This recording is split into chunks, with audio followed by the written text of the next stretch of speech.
Hello. Kompleto na po tayo rito. Okay, magandang umaga po sa ating lahat. Meron po tayong mga announcement ngayong araw na to. Reminder lang po,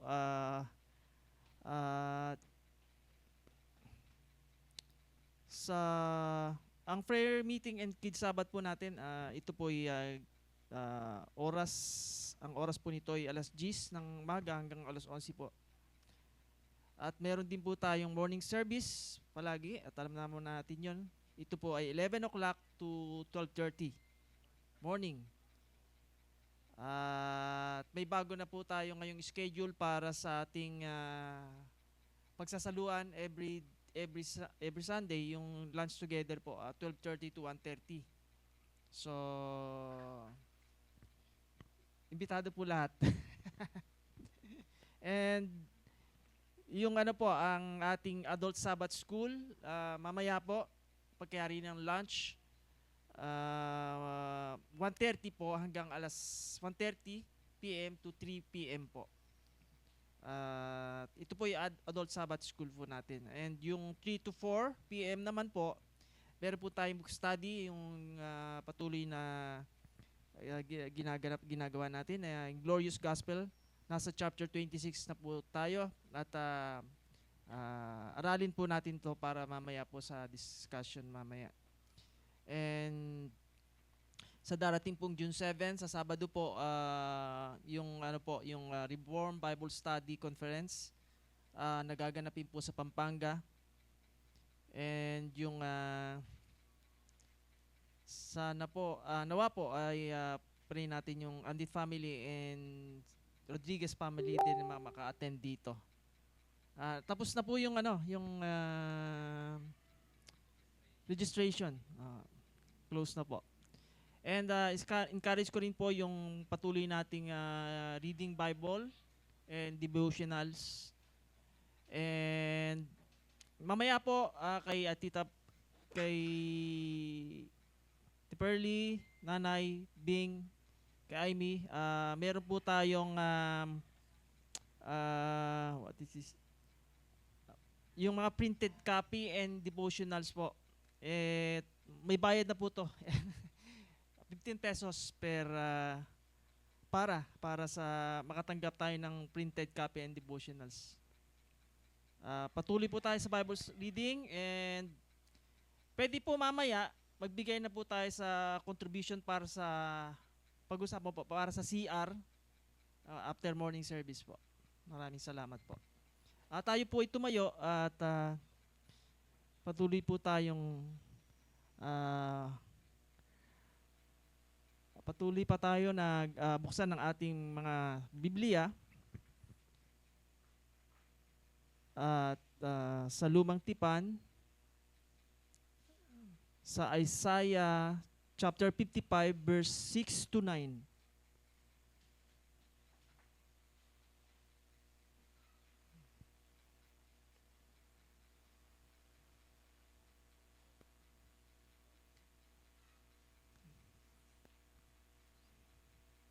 Isaiah chapter 55, 6 to 9. Basahin po natin. Inyong hanapin ang Panginoon habang siya'y matatagpuan. Tumawag kayo sa Kanya habang siya'y malapit. Lisanin ng masama ang kanyang lakad at ang liko ng kanyang mga pag-iisip. At manumbalik siya sa Panginoon at kanyang kaawaan siya. At sa aming Diyos sapagkat siya'y magpapatawad ng sagana. Sapagkat ang aking mga pag-iisip ay hindi ninyo mga pag-iisip, ni ang inyong mga pamamaraan ay aking mga pamamaraan, sabi ng Panginoon. Sapagkat kung paanong ang langit ay higit na mataas kaysa lupa, gayon ang aking mga pamamaraan ay higit na mataas kaysa inyong mga pamamaraan, at ang aking mga pag-iisip kaysa inyong mga pag-iisip. Salamat po sa salita ng Diyos. Tayo po ay manalangin. Salamat po, Diyos, sa mga salita mo na naihayag, nabasa namin, Panginoon, na patuloy, Diyos, na ikaw lang, Panginoon, ang lahat na may kapamahalaan, ang lahat, Panginoon, na karunungan, katwiran, Panginoon. At kami po ay nagpapasalamat, Panginoon, dahil Patuloy, O Diyos, na Ikaw lamang, Panginoon, ang nagtuturo sa amin kung paano mamuhay, Panginoon, ng may pagsunod, Panginoon, sa iyo, O Diyos. Turuan mo kami, Panginoon, na bigyan, Panginoon, ng kalakasan, karunungan ngayong araw na to sa iyong mga salita na aming pakikinggan, O Diyos. Maraming salamat po, Panginoon, at ang gawaing ito, Panginoon, ay sa iyo. At ikaw lamang, Panginoon, aming luluwalhatiin, Panginoon. Sa dakilang pangalan ng Panginoong Hesus. Amen. Gabriel. Amen.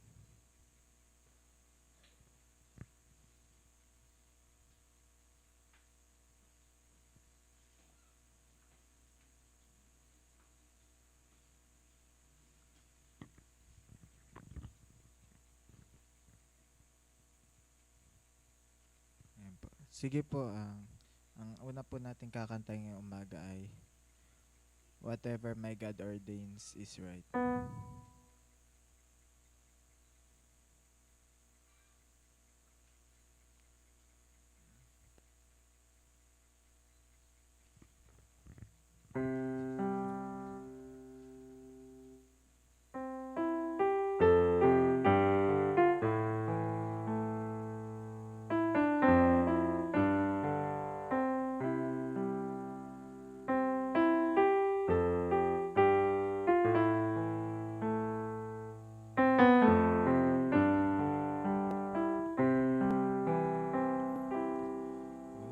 Whatever my God ordains is right, His holy will abide.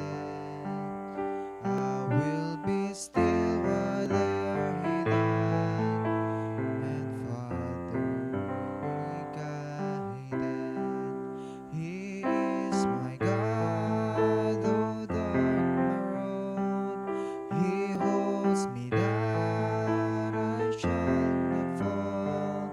Wherefore to Him I leave it all, and so to Him I leave it all.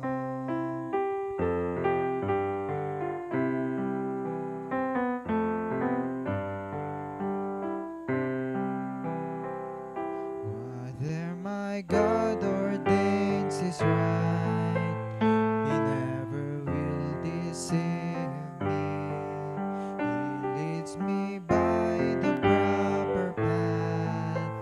I know He will not leave me. I take content what He has said.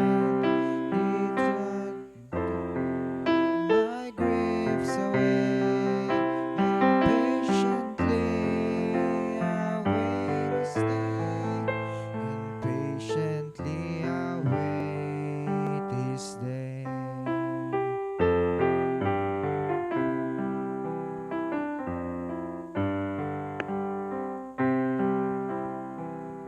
Whatever my God ordains is right. Though now is cup in drinking, maybe there seem to my faint heart. I take it all unshrinking.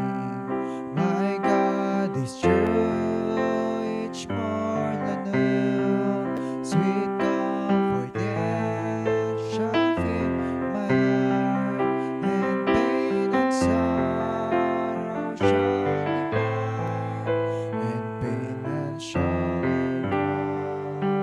depart.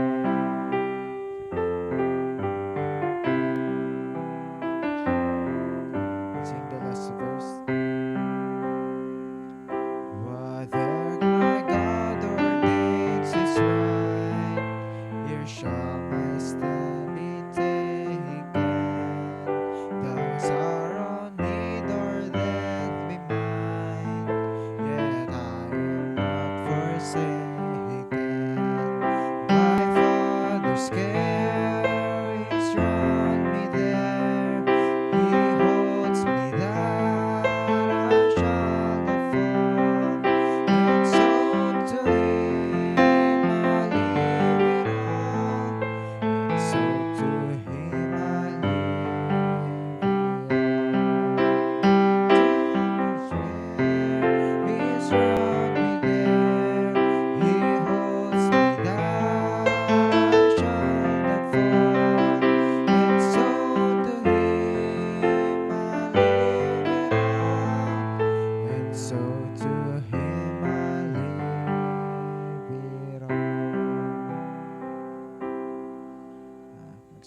Magsiupo po muna tayo.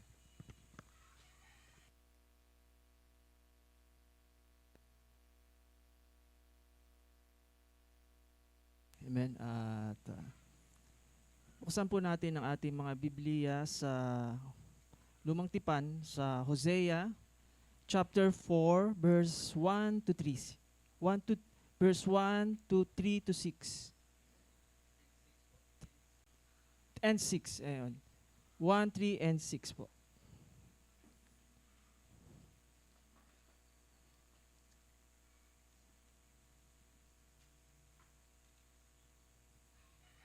Hosea chapter 4 verse 1, 3, and 6. Amen.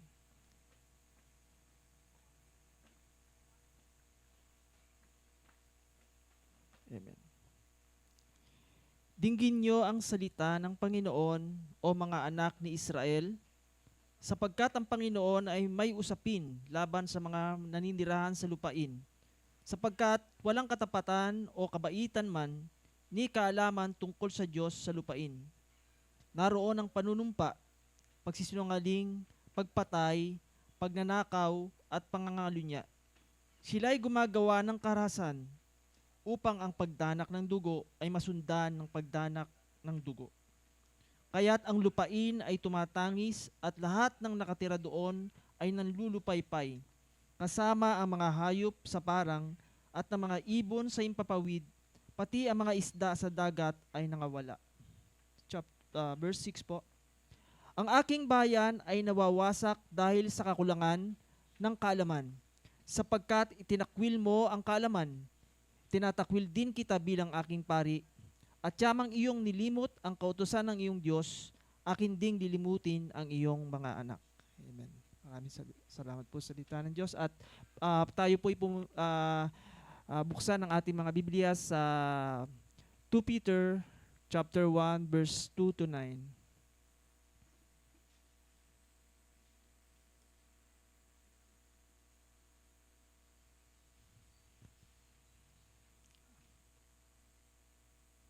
Peter chapter 1 verse 2 to 9.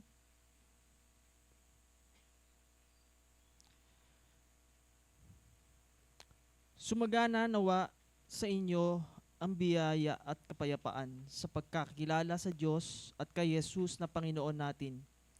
Pinagkaloob sa atin ng kanyang banal na kapangyarihan ang lahat ng mga bagay na kailangan sa buhay at pagiging makadiyos sa pamagitan ng pagkakilala sa Kanya na tumawag sa atin sa Kanyang sariling kaluwalhatian at kabutihan.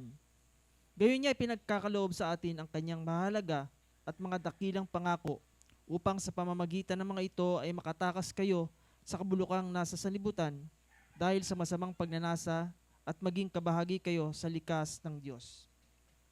At dahil dito, gawin ninyo ang lahat ng inyong mga makakaya na tustusan ang inyong pananampalataya ng kabutihan, ang kabutihan ng kaalaman, ang kaalaman ng pagpipigil, ang pagpipigil ng pagtitiis, ang pagtitiis ng pagiging makadiyos, at ang pagiging makadiyos ng pagmamahal sa kapatid, at ang pagmamahal sa kapatid ng pag-ibig.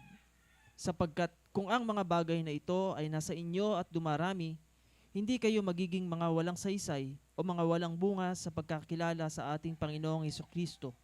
Sapagkat sino mang wala ng mga bagay na ito ay bulag at ang nasa malapit lamang ang nakikita.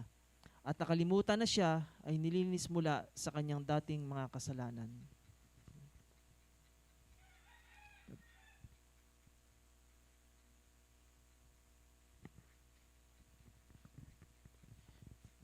Tumayo po tayo ulit at aawitin po natin ang The Lord is my salvation.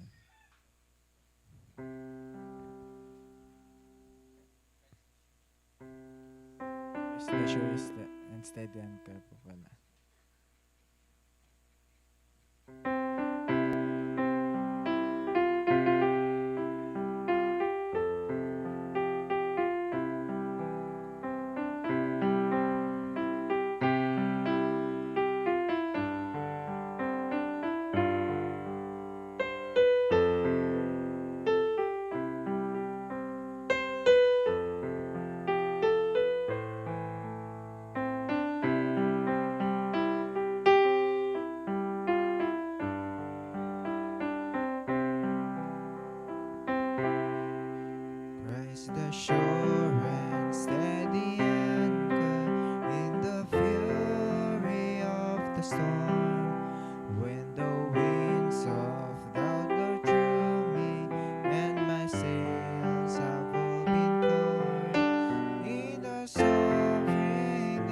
sorrow, when my sinking hopes are few, I will hold fast to the anchor, it shall never be removed.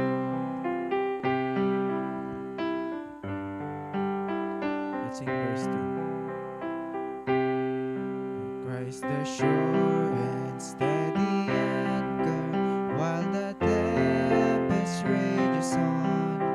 When temptation claims the battle, and it seems the night has won, deeper still then goes the anchor, though I justly stand accused, I will hold fast to the anchor, it shall never be removed.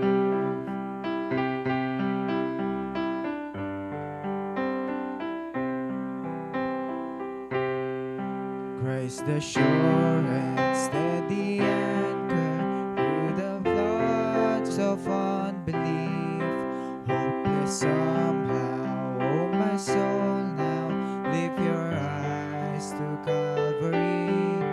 This my ballast of assurance, see His love forever proved. I will hold fast to the anchor, it shall never be removed.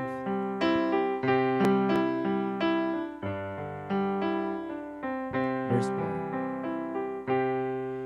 Christ the sure and steady anchor, as we face the wave of death, when these trials give way to glory, as we draw our final breath, we will cross that great horizon, clouds behind and life secure, and the calm will be the better for the storms that we endure.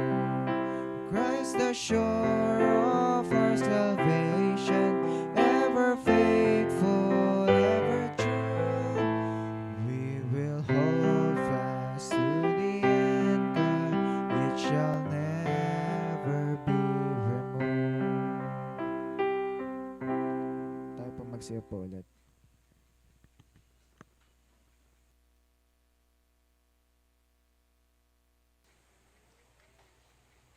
Sa ating pong pagpapatuloy, atin pong ibigay ang ating mga pagpapasalamat sa Panginoon sa pamagitan ng ating mga kakayanan na ipinagkaloob niya sa atin. So meron po tayong box sa likod, and even meron din po tayong GCash account para po sa mga nasa online. So again, ito po ay pagbibigay dahil sa pagpapasalamat sa pagpapala at hindi po para mas makatanggap pa ng maraming pagpapala. So this is our thanksgiving to our Lord sa lahat ng kanyang ibinigay para sa atin. So pasalamatan natin siya sa lahat ng kanyang ipinagkaloob. Pinupuri ka namin, Panginoon, sa iyong katapatan sa bawat isa. Hindi lang po ang buhay na walang hanggan ang iyong pinagkaloob, bagkus pati na rin ang aming mga pangangailangan sa araw-araw. At naway maging paalala ito sa amin na yung mga ipinagkaloob ay para po sa kalawalatian mo at para patuloy kaming mamuhay na punong-puno ng pagkilala na lahat ay nagmumula sa iyo at lahat ng kalawalatian ay para sa iyo. Naway ang mga pinagkaloob mo sa amin ay gamitin namin ng maayos, na ito ay maging tulong sa aming mga pamilya at sa aming mga kapatid kay Kristo. At naway patuloy din ito na magamit ng iglesyang ito para po sa kalooban mo sa pagtulong at pagpapatuloy na pagsasagawa ng mga gawain na ipinagkatiwala mo sa amin. Purihin ka, Panginoon, sa iyong katapatan at sa iyong generous na pagbibigay sa amin. Ikaw lang ang nararapat na pasalamatan sa lahat ng ito. Amen. At bilang paghahanda sa pakikinig ng salita ng Panginoon, buksan po natin ang ating mga Biblia bilang pagbabasa ng salita na ipapangaral sa atin sa umagang ito. Let us open the book of Galatians chapter 4 at babasahin natin mula sa verse 12 hanggang verse 20. Galatians chapter 4, verse 12 to 20. Galatians chapter 4, verse 12 hanggang 20. At tayo po ay magsitayo sa pagbabasa ng salita ng Panginoon. Let's start and let's read from verse 12. Mga kapatid, nakikiusap ako sa inyo, kayo'y maging kagaya ko, sapagkat ako'y naging katulad din ninyo. Wala kayong ginawang masama sa akin. Nalalaman ninyo na dahil sa karamdaman ng katawan, ay una kong ipinangaral sa inyo ang Ebanghelyo. Bagaman ang aking kalagayan ay naging isang pagsubok sa inyo, hindi ninyo ako hinamak o kinasuklaman, kundi tinanggap na gaya sa isang anghel ng Diyos, gaya ni Kristo Jesus. Nasaan na ngayon ang iyong kagandahang loob? Sapagkat ako'y nagpapatotoo sa inyo na kung maaari sana ay dinukit na ninyo ang inyong mga mata at ibinigay sa akin. Ako ba ngayon naging kaaway ninyo sa pagsasabi ko sa inyo ng katotohanan? Sila'y masigasig sa inyo, subalit hindi para sa mabuting layunin. Nais nilang ihiwalay kayo upang kayo'y maging masigasig sa kanila. Subalit mabuti ang maging laging masigasig sa mabuting bagay at hindi lamang kapag ako'y kaharap ninyo. Minamahal kong mga anak, na para sa inyo ay muli akong nakakaranas ng hirap ng panganganak hanggang si Kristo ay mabuo sa inyo. Nais kong makaharap kayo ngayon at baguhin ang aking tono sapagkat ako'y nag-aalinlangan tungkol sa inyo. Salamat sa ating Panginoon sa salita at bago riyan tayo pa umawit muna muli ng isang himno.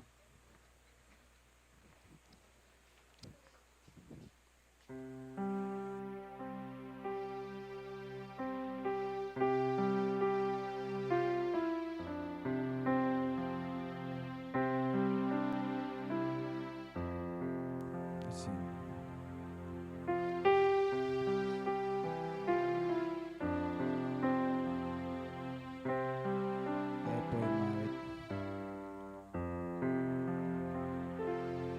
By sa wisdom we are humbled when you hide your ways from us. You have purposes unnumbered, each one good and glorious. Help us trust when we grow weary, free us from our anxious thoughts. Give us grace to see more clearly. You are God and we are not.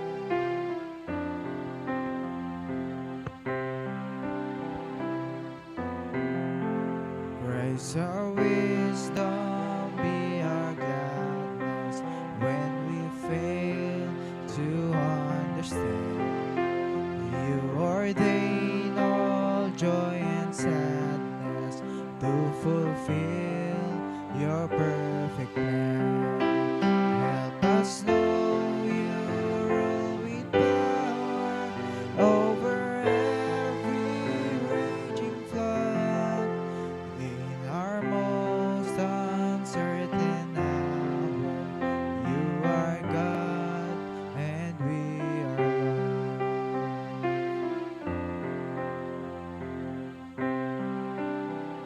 Sing verse 3. With Christ our wisdom we will follow, though the way ahead is veiled. As we journey through the shadows, grant us faith where sagas fade. Help us cling to your commandments, strengthened by your faithful word. We will never be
Indeed, we praise God, and He is forever praised. So it is by grace na tayo po ay nandito ngayon. At lahat po tayo ay hindi karapat-dapat. At tayo po ay naligtas sa biyaya. At bagaman tayo naligtas na, marami pa rin po tayong mga kahinaan. At tayo po ay patuloy na nag-fail.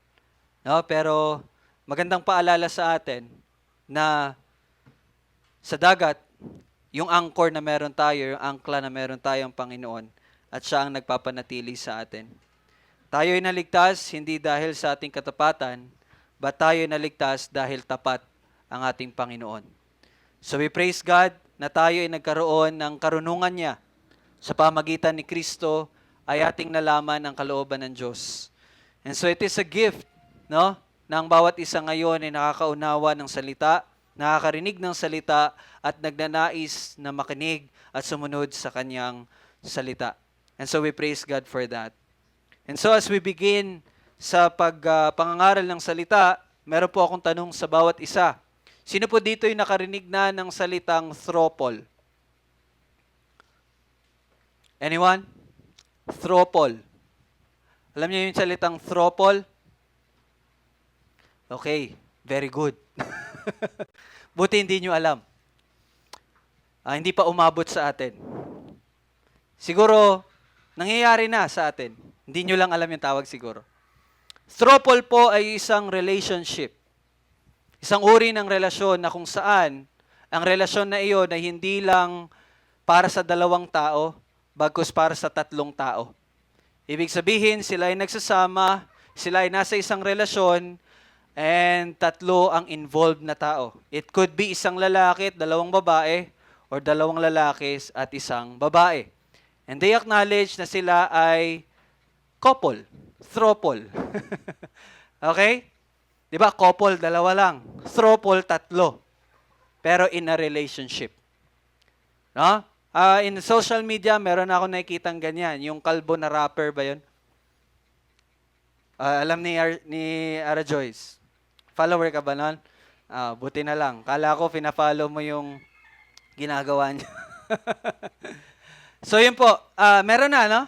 So, lalaki siya. Ilan yung asawa niya? Asawa niya na ba? 3? Oh, sobra pa. So, yun po ay actually, sa atin, siguro, hindi pa widely accepted yun, no? Pero I think sa Western country, ito actually nagmula sa, nakalimutan ko lang, Germany or France or United Kingdom. Accepted na po itong ganitong relasyon. Okay? Narinig nyo na yan. At nangyayari na yan sa Pilipinas. No? And narinig nyo na yung salitang, my body, my choice. Alam niyo yan? Ano ibig sabihin nun? My body, my choice. Ito po ay ginagamit ng mga kababaihan na kung saan sinasabi nila na ang abortion daw ay okay lang. Okay? Body ko naman to, katawan ko to. So choice ko na i-abort yung bata. And they consider na yung fetus na nasa kanilang sinapupunan ay hindi pa tao. Kaya hindi daw yon murder. So okay lang daw na gawin nila yon. Narinig nyo na ba yung pag-iisip na ang kasarian ay kung ano ang nais ng tao? So nakikita nyo ba sa Facebook, tinatanong sila, what is a woman? At sasagot sila, woman is kung ang gusto ng isang tao ay babae siya, babae siya. No? Ganun na ngayon ang pag-iisip. No? And yung pag-iisip na pwede kong gawin ang isang bagay hanggat hindi ito nakakasama sa iba. Kahit mali siya. Pero okay lang yun gawin dahil hindi naman siya nakakasama sa ibang tao. Now, tanong ko po sa inyo, tama ba ang ganitong kaisipan? Tama ba yung mga kaisipan na binanggit ko po kanina?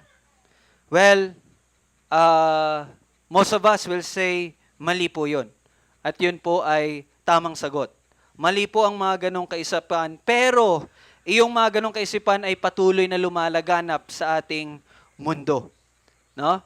Pero lagi nating tandaan na may iisa at nag-iisang katotohanan lamang. And maganda po bilang mga Kristiyano na tayo ay mag-ingat sa temptasyon or mga kasalanan. At yun po yung lagi nating iniisip, di po ba? Na as much as possible, tayo ay hindi mahulog sa temptasyon at tayo ay hindi mahulog sa kasalanan. Well, patuloy nyo po yung isipin dahil tama po yan. Ngunit, sa umagang ito, mabibigyan tayo ng isang warning at isang tanda sa atin na meron pang bagay na mas mahalaga na higit pa doon. Okay? Most of us, sinasabi natin bilang Kristiyano, ang tungkulin ko ay hindi mahulog sa temptasyon at hindi makagawa ng kasalanan. Tama po yun again. Pero again, this is a warning for us na higit pa doon ay merong isang bagay na mas dapat nating pagtuunan ng pansin.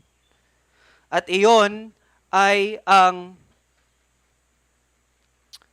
kasinungalingan o ang mga pagbaluktot sa katotohanan na pangunahing sandata ni Satanas. Okay? So dito maitatama na ang ating pag-iisip. More than temptation and more than sin or committing sin, ang kasinungalingan at ang pagbaluktot sa katotohanan ang primary na sandata ni Satanas. Naalala niyo po ba kung ano po nangyari sa Genesis chapter 3?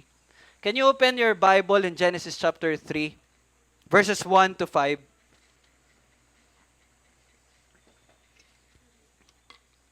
Genesis chapter 3, 1 to 5. Basahin natin. Genesis chapter 3, verse 1 to 5. Anong sabi dyan? Ang ahas nga ay higit na tuso kaysa alinman sa mga mailap na hayop sa parang na nilikha ng Panginoong Diyos. Sinabi niya sa babae, sinabi ba ng Diyos, huwag ninyong kainin ang mula sa alinmang punong kahoy sa halamanan? Verse 2, at sinabi ng babae sa ahas, makakakain namin ang bunga ng mga puno kahoy sa halamanan. Verse 3, subalit sinabi ng Diyos, huwag ninyong kakainin ang bunga ng punong kahoy na nasa gitna ng halamanan. Huwag din ninyo itong hihipuin, kundi kayo'y mamamatay. Subalit sinabi ng ahas sa babae, tiyak na hindi kayo mamamatay. Sapagkat nalalaman ng Diyos na kapag kayo'y kumain noon ay mabubuksan ang inyong mga mata at kayo'y magiging kagaya ng Diyos na nakakakilala ng mabuti at masama. Now, tingnan niyo po anong ginawa ng ahas dito. Parang totoo, pero may mali. Totoo po na malalaman natin ang tama at mali kapag kinain natin yung prutas ng halamanan sa gitna ng Garden of Eden. Pero konting twist lang yung ginawa niya. Ano yung twist na ginawa niya? Sabi niya sa verse 4, tiyak na hindi kayo mamamatay. Now, mula pa man po sa simula, ang pinakapangunahin na sandata na Satanas ay ang pagbaliktod sa katotohanan or sa madaling salita, ang kasinungalingan. Hindi siya sumayaw-sayaw doon at sinabi niya, kainin nyo na to. Hindi niya yun ginawa. Ba't anong ginawa niya para kainin nyo nila Eva at Adan?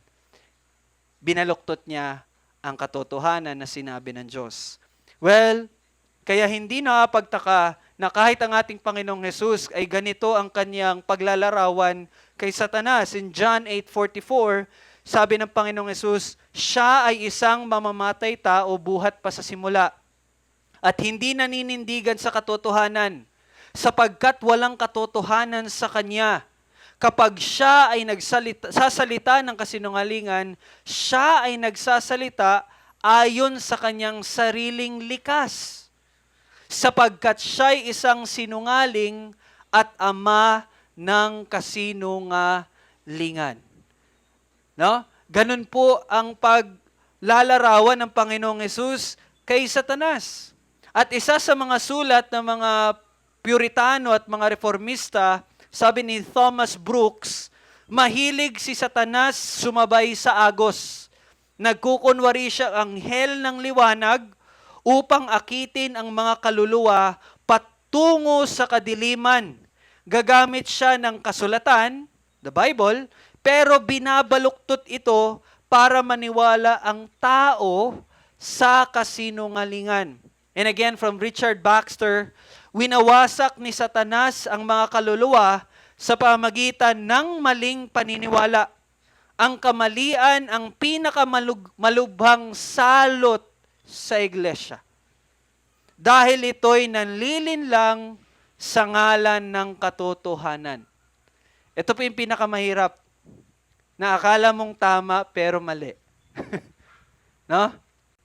And another from John Owen, ang pangunahing gawain ng dyablo ay ilayo ang tao sa salita ng Diyos.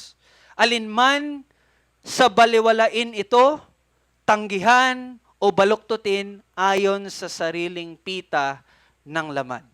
So itong mga nauna natin mga kapatid na mga mananampalataya ay nauunawaan, no? Na gaano kung ano ang pangunahing sandata na ginagamit ni Satanas. And again, yon ay ang kasinungalingan. Now, ang tanong, bakit kasinungalingan? No? Bakit hindi yung temptation? Bakit hindi yung paggawa ng kasalanan? Bakit? Dahil ang kasinungalingan na magdadala sa tao sa maling paniniwala na magdudulot ng kasalanan na hahantong naman sa kamatayan. Now, lagi niyo pong tandaan, ang lahat, bawat uri ng kasalanan ay mapapatawad. At isa lang ang hindi napapatawad na kasalanan. Dalawa. Ang una is ang pagtanggi sa gawa ng Espiritu Santo. At ang isa naman ay ang paghindi paniniwala sa patutuo ng Diyos. Ano bang patutuo ng Diyos? 1 John 5:11-12. And this is the testimony of God, that God has given us eternal life, and this life is in His Son. He who has the Son has life. He who does not have the Son of God does not have life. Yon ang patutuo ng Panginoon natin. At kung sino man ang hindi tumatanggap ng patutuo na yon, ay hindi mapapatawad. So ganun po kahalaga na maging maingat tayo sa bawat kasinungalingan na pinapalaganap ni Satanas. At kung meron mang pangunahing katotohanan na binabaluktot, alam niyo po ano yon? Iyon ay ang kaligtasan na kay Kristo lamang. And surprisingly, ito po ang pinakaunang doctrinal issue na pinagdebatihan ng iglesia. Okay, in the church history, the very first topic na pinagdebatihan ng mga mananampalataya ay ang patungkol sa kaligtasan na kay Kristo lamang. At yan ay mababalikan natin sa Acts chapter 15. And surprisingly, ang pinakaunang letter na sinulat ni Pablo ay ano ang dahilan? Ano ang dahilan ng pinakaunang liham ni Pablo? Iyon ay ang patungkol sa kaligtasan na kay Kristo lamang. At iyon ang ating inaaral ngayon. Galatians. Naintindihan niyo po ba yon? Now, kaya ganito na lamang ang labis na pagsaway ni Pablo sa mga taga-Galatia. Now, let us scan through Galatians. Tingnan niyo yung chapter 1, verse 6. Tingnan niyo kung ano ang salita ni Pablo. Sabi niya, chapter 1, verse 6, ako'y namamangha na napakabilis ninyong iniwan siya na tumawag sa inyo sa biyaya ni Kristo at bumaling kayo sa ibang ebanghelyo. No? Grabe ka, strong yung words ng pag-rebuke ni Pablo. And makita din natin sa chapter 3, verse 1. Anong sabi niya? O hangal na mga taga-Galatia, sino ang gumayuma sa inyo? Sa harapan ng inyong mga mata ay hayagang ipinakita si Jesucristo na ipinako sa krus. And again, in chapter 4, verse 9, sabi ni Pablo, subalit ngayong nakikilala na ninyo ang Diyos, so sa halip ay kinikilala na kayo ng Diyos, bakit muli kayong nagbabalik sa mahihina at hamak na mga panimulang aral na sa mga iyon ay nais ninyo muling maging mga alipin? So makikita ninyo, ganun na lamang ang pagsaway ni Pablo sa mga taga-Galatia. And so in the remaining chapters, yung mga preceding chapters na inaral natin from chapter 1 hanggang ngayon sa chapter 4 at magpapatuloy sa chapter 5, ganun na lamang ang labis na pagpapaliwanag ni Pablo na ang kaligtasan ay kay Kristo lamang. No? Kaya ngayon makikita natin in chapter 4 verses 12, now we will now go through the word, chapter 12. Tingnan niyo po kung paano nagsalita si Pablo dito. Sabi niya, mga kapatid, no? Mga kapatid, nakikiusap ako sa inyo. Na kung matatandaan niyo yung mga nauna niyang salita is actually very harsh words, no? Mula sa chapter 3 hanggang chapter 4 verse 11. Ganun na lamang ka-harsh si Pablo.